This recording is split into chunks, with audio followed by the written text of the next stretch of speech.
مفتی صاحب مزار تو امام حسن امام حسین اور حضور صلی اللہ علیہ وسلم کا بھی ہے، اسلام میں مزار بنانا ناپسند ہے؟ ناپسند ہے، بالکل جائز نہیں ہے۔ دیکھو نبی صلی اللہ علیہ وسلم کا مزار نہیں ہے، ہوا یہ تھا کہ جب سعودی عرب میں حکومت سعودیہ کا غلبہ ہوا تو انہوں نے جتنی بھی قبریں تھیں جو خلاف شریعت بنی ہوئی تھی وہ ڈھا کے برابر کر دی، سنت کے مطابق کر دی۔ نبی صلی اللہ علیہ وسلم کی قبر کے بارے میں پھر مشورہ ہوا تو رسول اللہ صلی اللہ علیہ وسلم کا جو حجرہ مبارک ہے حضرت عائشہ کا، وہ پہلے سے موجود تھا،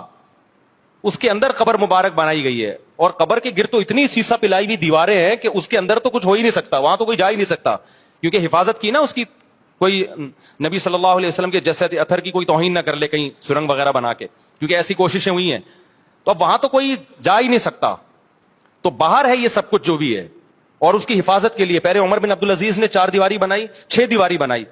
تاکہ 4 دیواری اس لیے کہ بیت اللہ سے مشابہت نہ ہو، کئی لوگ طواف نہ شروع کریں، تو 6 کونے والی دیوار بنائی عبداللہ بن عمر نے حفاظت کے لیے، تاکہ کوئی اندر جا ہی نہ سکے۔ پھر بعد میں سیسا پلائی ہوئی دیواریں، تو وہ قبر تو اتنی پیک ہو چکی ہے، اس پہ تو مزار بنانا یا نہ بنانا یا کچھ ممکن ہی نہیں ہے، تو یہ سب باہر ہے، تو وہ مسجد نبوی کے اندر آ گئی ہے قبر، تو اس لیے وہ دیکھنے میں ایسا لگتا ہے کہ مزار ہے، حقیقت میں وہ مزار نہیں ہے۔ اور نبی صلی اللہ علیہ وسلم کی صحیح حدیث ہے کہ میری قبر کو عیدگاہ مت بناؤ، آپ نے فرمایا اللہ یہود و نصارہ پہ لعنت کرے، وہ اپنے پیغمبروں کی قبروں کو عیدگاہ بناتے ہیں، سجدہ گاہ بناتے ہیں، تبھی پیغمبر صلی اللہ علیہ وسلم کی قبر پہ میلہ ٹھیلا نہیں ہوتا جو مزاروں پہ ہوتا ہے، اللہ نے اپنے حبیب صلی اللہ علیہ وسلم کی قبر کو اس سے محفوظ رکھا ہے۔ لیکن آپ عبداللہ شاہ غازی کے مزار پہ جاؤ اور پیغمبر کی قبر پہ جاؤ، دونوں میں زمین آسمان کا فرق نظر آئے گا، وہاں قوالیاں چل رہی ہیں، وہاں دھمال ہو رہے ہیں، وہاں طواف ہو رہے ہیں، وہاں سردے ہو رہے ہیں، تو کیا نبی کی قبر پہ ایسا ہوتا ہے؟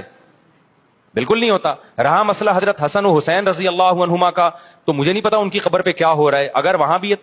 یہ سب کچھ ہو رہا ہے جو مزاروں پہ ہوتا ہے تو وہ بھی حرام ہے بھائی۔ جو بھی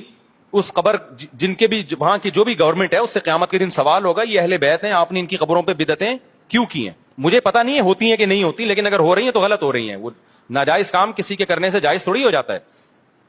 نبی صلی اللہ علیہ وسلم کی صحیح مسلم کی حدیث ہے، آپ نے حضرت علی کو بھیجا مدینہ میں آنے کے بعد کہ جو قبر ایک بالش سے اونچی نظر آئے اور پکی نظر آئے اسے برابر کر دو، تو نہ ایک بالش سے اونچی قبر بنانا جائز، نہ اس قبر کو پکا کرنا جائز ہے، سمجھتے ہو؟ میں جرمنی گیا، میں نے یہودیوں کا قبرستان دیکھا، اور آپ یہاں مسلمانوں کا قبرستان دیکھو، آپ کو یہودیوں کا قبرستان سنت کے مطابق نظر آئے گا، مسلمانوں کے قبرستانوں میں آپ کو ایسے بڑے بڑے گنبد اور قبے نظر آئیں گے۔